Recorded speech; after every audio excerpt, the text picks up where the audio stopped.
Hello everyone. आमे आज journal entry रो आउ केते एंट्री देखिबा आउ केतेटा ट्रीटमेंट ऑफ जर्नल एंट्री देखिया जेमती treatment of trade discount, cash discount, bad डेब्ट रिकवरी ए सब ऊपर आज हमर टॉपिक रहइबो। सो चलो देरी न करी स्टार्ट करिबा। देखो मु सीधा इलस्ट्रेशन स्टार्ट करूची सो दैट तमे बेटर बुझी पारिबो। फर्स्ट डिसेंबर 1 रे हमर कोन हिची ना goods of the list price 8,000 purchase at a trade discount of 5%। Okay सब बेले पिला माने तमे मन रख आमर ट्रेड डिस्काउंट केबे शो करबनी जर्नल एंट्री रे आ कैश डिस्काउंट आमर शो करिवो। एथिरे कोन देइची ना डिसेंबर 1 रे goods of the list price 8,000 अछि आमे ट्रेड डिस्काउंट 5,000 रे परचेज करिचे। जदि 5,000 रे परचेज करिचे आमर अमाउंट केते रहउची 5% हेले 8,540 400 टंका कटि जीवो। तो आउ केते रहइबो 7,600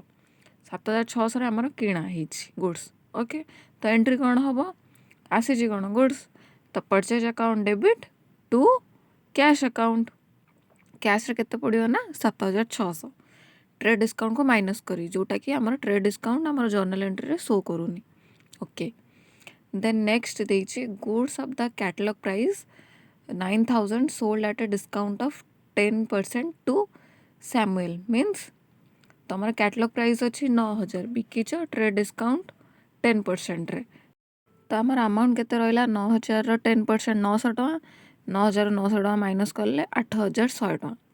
बुझिल। 8,100 रे तमे बिकिच काहा को बिकिच सैमुएल नेम जेहेतु मेंशन करिछि तो हमर एठी एंट्री कोन हबो ना Samuel account debit to sales account. Then जनवरी 10 रे ट्रांजैक्शन कौन है received cash for allowing 3% discount to George who owed 7,000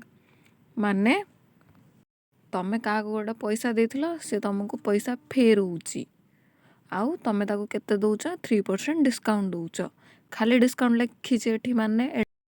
एटा हला हमर कैश डिस्काउंट। तो आमे मन अछि ना कहिथिली कि कैश डिस्काउंट आमर जर्नल एंट्री रे शो करिवो। तो एठी आमे रिसीव करिचे कैश आसीची कोन कैश तो कैश अकाउंट डेबिट डिस्काउंट भी अलाउ करिच। डिस्काउंट कोन तम पई कि लॉस बिजनेस पई कि लॉस तो डिस्काउंट अलाउड टू जज एटा भी लिखि पारियो नहले डिस्काउंट अलाउड अकाउंट भी लिखि पारियो। तो डिस्काउंट अलाउड अकाउंट को डेबिट करिवो टू कौन लेखा हबो ना जज अकाउंट। तो आमर अमाउंट केते पड़िवो जज केते नै थिला 7,000 डिस्काउंट केते रहिला डिस्काउंट रे पड़िवो 210 डेबिट साइड रे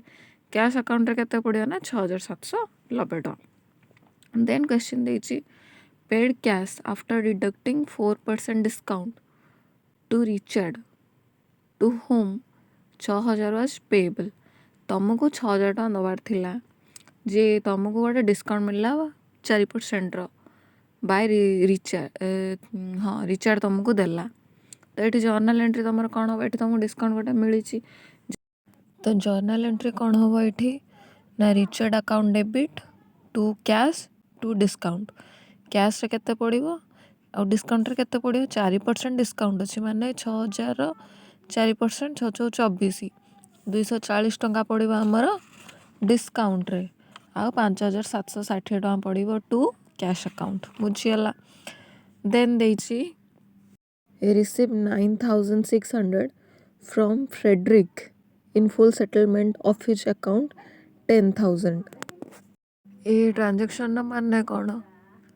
कि तमे रिसीव कल 9,600 जन देइथिला केते 10,000 फुल सेटलमेंट कल 9,600 माने 400 टका तमे डिस्काउंट दला पाइला केते कैश ना 9,600। तो एंट्री कौन हबो कैश अकाउंट डेबिट रिसीव कल देती की then discount allowed account debit केते हबो 400 टू फ्रेडरिक अकाउंट 10,000 बुझियला। दीटा डेबिट रे रहिबो गोटा हला कैश आ गोटा हला डिस्काउंट आ क्रेडिट के हबो ना फ्रेडरिक 10,000 पड़ियो फ्रेडरिक रे 9,600 पड़ियो कैश रे 400 टका पड़ियो हमर डिस्काउंट अलाउड रे। देन देइची paid 4,850 to Philips in full settlement of his account 5,000 टंकार तुमर पेमेंट करार था कि तुम पेमेंट कल 4850 डिस्काउंट केते पाइल 850 हेल्ले 50 50 100 900 150 टଙ୍କା डिस्काउंट पाइल 150 टଙ୍କା जब डिस्काउंट पाइल ताहेले एंट्री कौन हम ना फिलिप्स अकाउंट डेबिट केते पड़ो 5000 टू कैश 4850 और टू डिस्काउंट अलाउड केते पड़ो 150 टଙ୍କା बुझीगला okay sorry to discount receipt 150 टଙ୍କା सॉरी देन आसला गोटे डिसेम्बर 31 रे sold goods of the list price माने प्राइस केते अच्छे 10,000 to Botham for cash at 10% trade discount and 5% cash discount मन अच्छे ना ट्रेड डिस्काउंट शो करनी तो ये आम 10,000 उपर 10% ट्रेड डिस्काउंट पाई माने यहाँ शो हेन तो आग आम काढ़ीदे 10,000 10% के 1000 10,000 रु 1000 माइनस कले के 9,000 से 9,000 उपर आमको ए 5% कैश डिस्काउंट पड़ो से जोटा कि जो कैश डिस्काउंट आमर जर्नल रे शो कर तो कैश डिस्काउंट आमर के अच्छे ना 5% 9,000 5% 450 टଙ୍କା तो जर्नल एंट्री कौन हम चलो देखिए गुड्स सेल करिचे सेल करिक आम पाइले कौन कैश तो कैश अकाउंट डेबिट केते हम नेक्स्ट आम देखा ट्रिटमेंट ऑफ बैड डेब्ट आउ बैड डेब्ट रिकवर उपर बैड डेब्ट कहले आम कौन बुझु ना जनकर कैपेसिटी ही नाई पैसा दवा को माने कौन जो जड़े इनसॉल्वेंसी पोजीशन को आसी जाए गोटे मनीषर जो इनसॉल्वेंसी पोजीशन राइज हुए से ता लाइबिलिटी को पे करि पारे ना एसेट कम आउ लाइबिलिटी पोजीशन अधिका ही जाए तो से केस रे हमर बैड डेब्ट आसे तो चलो एबे आम डायरेक्टली प्रोब्लेम रू देखा कौन कौन रोचे या ऊपर आम ट्रांजेक्शन बा जर्नल एंट्री क्वेश्चन देछि Nadeem Akhtar who owed 25,000 is declared insolvent only 60% could be recovered from his estate तो क्वेश्चन कौन कही ना 25,000 तुम नदीम अख्तर नहीं 25,000 जे कि इंसॉल्वेंट बोली डिक्लेयर्ड है तो सी केते पेमेंट करि ना ओनली 60% पेमेंट करि आउ 40% करि तो चलो देखिए जर्नल एंट्री कौन हो बिजनेस नहीं नदीम अख्तर तो एंट्री कौन हम देला केते ना 60% 25 2500 केते 150 हेल्ले 15,000 टଙ୍କା दौर बैड डेब्ट करुच्ची केते ना 10,000 तो एंट्री कौन हम कैश अकाउंट डेबिट केते 15,000 बैड डेब्ट account debit 10,000 to Nadeem Akhtar दिया ना केते हम अमाउंट पड़ो ना 25,000 डेबिट रे 25,000 हो गला 10 15 25 क्रेडिट रे 25 पड़ला हो गला हमर 25 डेबिट क्रेडिट इक्वल हो गला बुझी पारला चलो देन एप्रिल 5 रे देछि Iffat Maqbool who owed 40,000 is declared insolvent only 40 paise ने rupee is recovered from him माने कौन कि टंका करे से 40 पैसा दौची तो 40 टंका को केते दवा 40 इंटू 40 पैसा तो सेमती 40,000 ऊपर आमर केते दवा 40,000 इंटू 40 पैसा लेखा तो केते हला 4 चौ 16,000 टଙ୍କା दब 16,000 देले आउ रही जाउची केते 16 4 20 आउ साडू रहिला 20 24 आउ 24,000 दे परिबनी 24,000 बैड डेब्ट हो गला तो चलो देखिबा एंट्री कौन हम नहीं थिला पैसा दब तो कैश अकाउंट डेबिट बैड डेब्ट है लॉस तो लॉस को आम डेबिट करिया बैड डेब्ट अकाउंट डेबिट तो कैश रे केते पड़िला देछि जेतिकी 16,000 बैड डेब्ट कला केते ना 24,000 टोटल अमाउंट केते हला टोटल अमाउंट जी हम से पड़ो कौन ना टू इफत मकबूल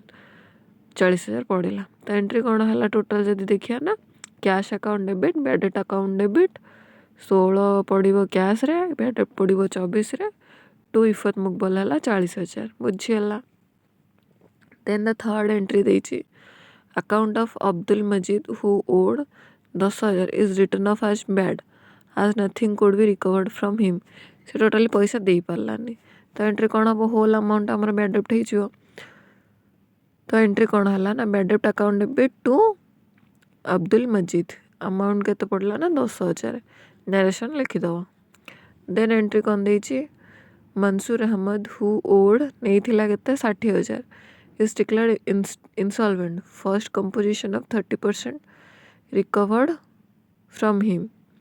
से फास्ट देइछि 30%।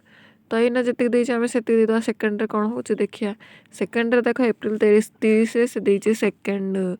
एंड फाइनल डिविडेंड जोटा कि पैसा देइछि 40%। ओके तो फास्ट केते देइछि चला देखिया 60,000 30% केते 76 18,000 देइछि तो देला केते ना कैश अकाउंट डेबिट 18,000 देन एठी कौन किसी देनी मैडेप्ट होइछि कि न होइछि तो आम ये कौन करवा ना cash account debit to Mansoor Ahmed ji पैसा देइछि से सेतिकी आम अमाउंट दबा तो आमर नरेशन कल लिखे ना first composition of 30% recovered from insolvent केते अमाउंट से न देइछि जे पर्यंत न लिखि आम से पर्यंत बैड डेब्ट एंट्री करियानी कहीं आउ गोटे एंट्री अच्छी ना second entry then Irfan Pathan whose account was return off as bad डेब्ट लास्ट ईयर पेड 28,000 तमें ता अकाउंट को बैड डेब्ट कर सी तुमको देला 28,000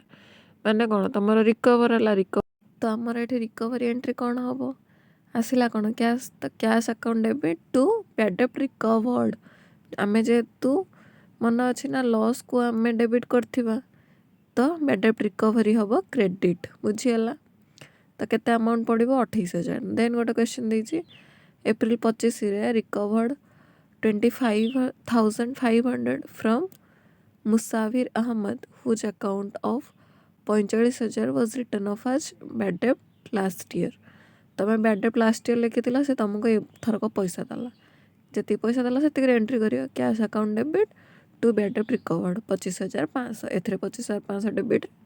क्रेडिट 25,500 लिखिद देन आसला April 30 second and final dividend of 40% could be recovered from Mansoor Ahmed ये देख से आगुरी देथिला 30% पुणी देला 40% आउ केते रहिला 30%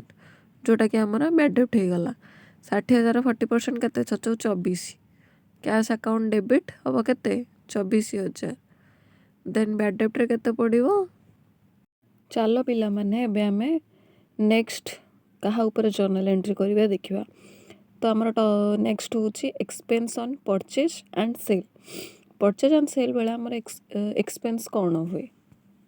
जमती आमर क्यारेज है फ्रेट है आगु कौन कह गाड़ी भड़ा जोड़ा ऑक्ट्रॉय कस्टम ड्यूटी टैक्सेस जो गुड़ाक ये सब कौन आमर परचेज बेले कौन एगुड़ा हूँ आमर एक्स्ट्रा एक्सपेंस जोड़ा कि इनकर हुए किंतु सेल बेले आमर कौन हुए एक्सपेंस ना सैलरी टू सेल्समैन एडवर्टाइजमेंट ये सब आमर एक्सपेंस ऑन परचेज ऊपर आसीबो परचेज एंड सेल ऊपर तो या ऊपर एंट्री केमती हो देन नेक्स्ट होची expense on purchase and sale of investment और अदर एसेट जितेबाला तुम सेल करुच तुमर इन्वेस्टमेंट को कि अदर एसेट को गोटे ओल्ड होगला एसेट तुम ताको सेल करुच तो ता ऊपर केमती कौन जर्नल एंट्री हम ताकू भी आम ए कवर करवा हाँ आउ गोटे जिनस तुम कौन कर ना जितेबाला प्रॉफिट होथिबो गोटे सेल तुम एसेट को सेल कला परे तो से प्रॉफिट को कौन करियो ना तुम सेल करया पई कि जो एक्सपेंस तुमर होइछि सेथिरु माइनस करियो प्रॉफिट को आउ जदि गोटे एसेट को बिक्री करिकी तुमर लॉस होउछि तो सेई लॉस रे तुमर एक्सपेंस को ऐड करिवो सो दैट तुमर केते रे तुम एसेट को सोल्ड कलो सेटा तुमको मिली जिवो बुझीगला तापर आसुछि कोन ना प्रॉफिट ऑन और लॉस ऑन सेल जेतेबेले तुम एसेट को सेल करिवो इधर तुम प्रॉफिट हो नहेले लॉस हो तो ता ऊपर केमती कौन जर्नल एंट्री हम डायरेक्टली चलो जर्नल देखा ये तीनटा ऊपर आमर कौन हो ओके तो इलुस्ट्रेशन देख कौन देछि purchased goods for 19,000 freight on purchase paid 1,000 माने गुड्स परचेज होइछि 19,000 से आमर फ्रेट चार्ज लगी 1,000 टंका तो टोटल गुड्स आमको केते पड़िला 20,000 जेहेतु आमर फ्रेट चार्जेस रहिला तो एंट्री कौन हम ना जिनस आसी परचेज अकाउंट डेबिट फ्रेट है कौन गोटे एक्सपेंस एक्सपेंस को भी आम डेबिट करिया मन अच्छे ना रूल तो freight account debit to cash account बुझीगला। तो परचेज रे केते पड़िबो 19,000 फ्रेट अकाउंट रे पड़िबो 1,000 टू कैश रे पड़िबो 20,000 ताको नरेशन देके लिखिदवा। ओके देन नेक्स्ट देछि machinery purchased for 38,000 freight and purchase of machinery 2,000 38,000 किणा ହେଇଛି फ्रेट चार्जेस पड़ी 2,000 टोटल कॉस्ट है केते ना 40,000। तो आम एंट्री कौन हम परचेज अकाउंट सॉरी एठी मेसीनरी देछि गुड्स देथिला हमें परचेज करि थांते तो ये जेहेतु मेसीनरी लिखी आम एंट्री कौन हम ना machinery account debit freight account debit to cash account machinery पड़ो 38,000 फ्रेट रे पड़ो 2,000 कैश रे पड़ो केते ना 40,000 बुझीगला। देन देछि मार्च 5 रे furniture purchased for 12,000 on credit from Ramesh Sullivan and cartridge paid 500 in cash. तो आमर जर्नल एंट्री कौन हम परचेज होइछि कौन ना फर्निचर क्रेडिट परचेज होइछि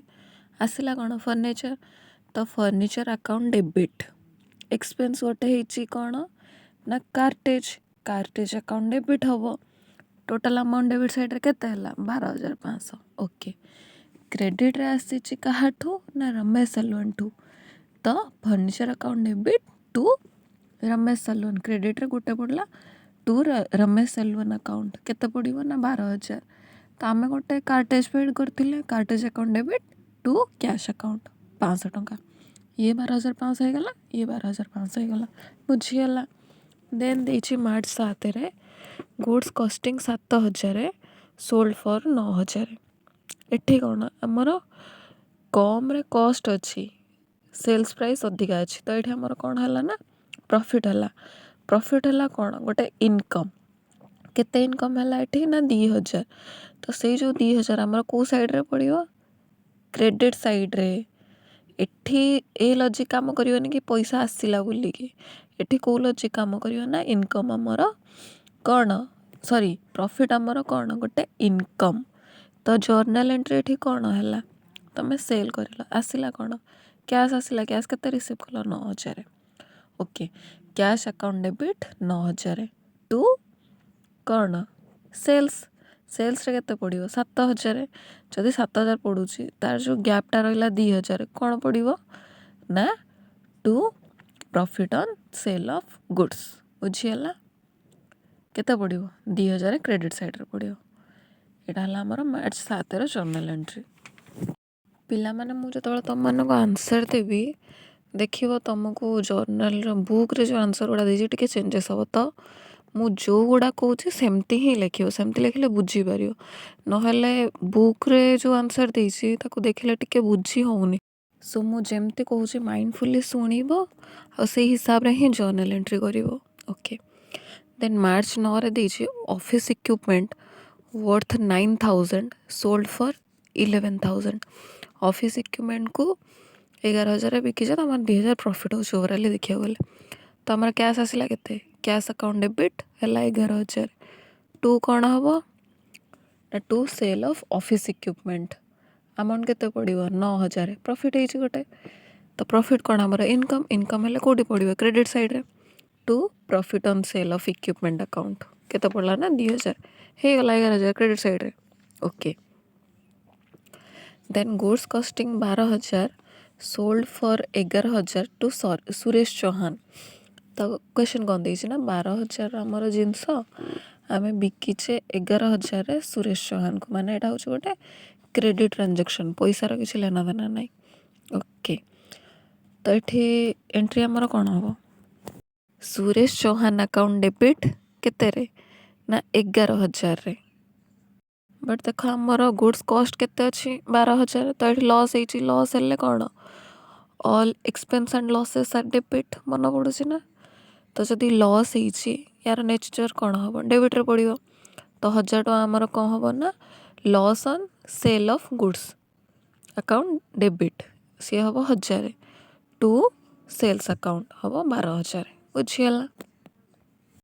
देन देछि मार्च 13 रे office table worth 16,000 sold for 14,500 तो ये गोटे लॉस होती 1,500 जदि लॉस होती एंट्री कौन हम आमर कैश अकाउंट डेबिट केते ना 14,500 देन लॉस